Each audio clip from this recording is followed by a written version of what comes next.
Hello all, I am doctor Madhavi बाराय और आपका स्वागत है मेरी चैनल पे। मार्च का महीना शुरू हो गया है and March marks a very important day जो कि है international women's day. 8 of March को इंटरनेशनल वुमेन्स डे सेलिब्रेट किया जाता है और इसीलिए आज हम बात करेंगे वुमेन के ओरल हेल्थ के बारे में और कैसे वुमेन का ओरल हेल्थ ज्यादा से ज्यादा इग्नोरेंस के फेज में चला जाता है।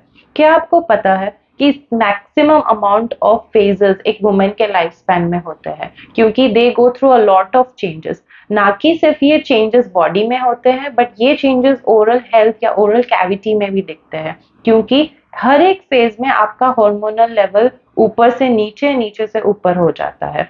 ये फेजेस कौन से होते हैं? सबसे पहला होता है प्री प्यूबर्टल फेज यानी कि बाल अवस्था।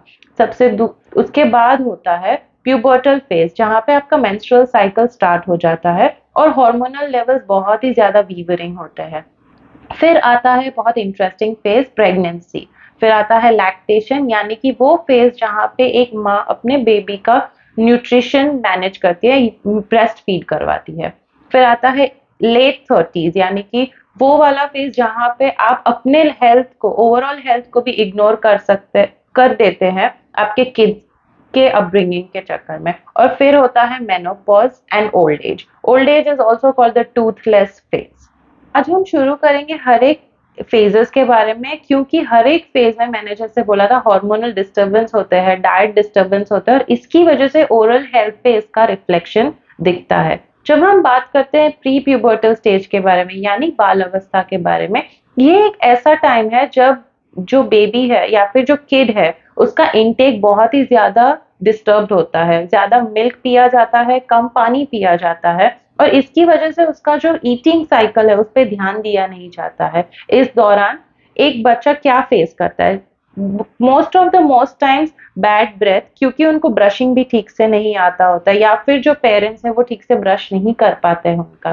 सो प्री प्यूबर्टल फेज में ज्यादा प्रॉब्लम्स जो होती है वो होती है कि बैड ब्रेथ, मुंह में से गंदी स्मेल आना क्योंकि क्लीनिंग नहीं हुआ है, या फिर डेंटल केरीज, गम प्रॉब्लम्स। काफी बच्चों में इस फेज में हैबिट्स रह जाती है जैसे कि थंब सकिंग जो बचपन में थी पर अभी भी चल रही है 7-8 साल तक, या फिर चूइंग ऑन ऑब्जेक्ट्स यानी कि पेंसिल चबाना, कुछ ना कुछ मुंह में डालते रहना।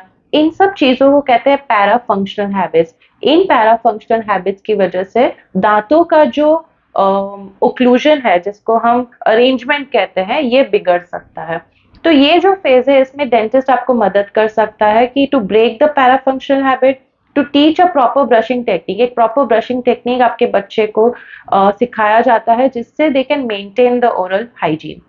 और अगर बाकी कोई प्रॉब्लम्स हुए हैं यानी कि डेंटल केरीज, कैविटीज हो गई है, गम का प्रॉब्लम है, कोई टीथ है, मिल्क टीथ जो अभी भी रिटेन हुआ है यानी कि गिरा नहीं है पर नया दांत आ गया है, ये बहुत कॉमन एक कॉम्प्लिकेशन देखा जाता है। तो इन सब चीजों का सोल्यूशन आपको एक डेंटिस्ट दे सकता है। It is very highly recommended कि आप आइडियली क्या होता है कि आप अपने बच्ची को फर्स्ट टाइम डेंटिस्ट के पास कब लेके जा सकते हैं? ऑफकोर्स प्री प्यूबर्टल फेज में आप लेके जाइए।